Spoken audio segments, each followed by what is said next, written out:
totally working fine. So I have to create a single mini project for checking that how the Xampp is working.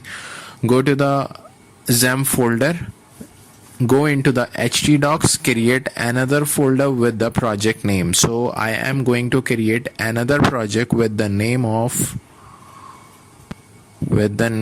my apps. Okay, so MYAPP, my app. Okay, the folder has been created.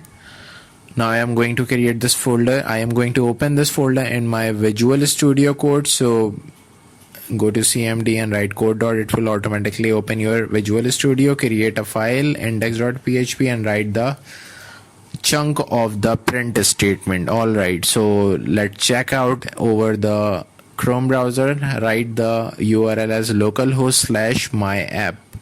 Click over here and the print statement has been printed successfully. So the Xampp is totally working fine.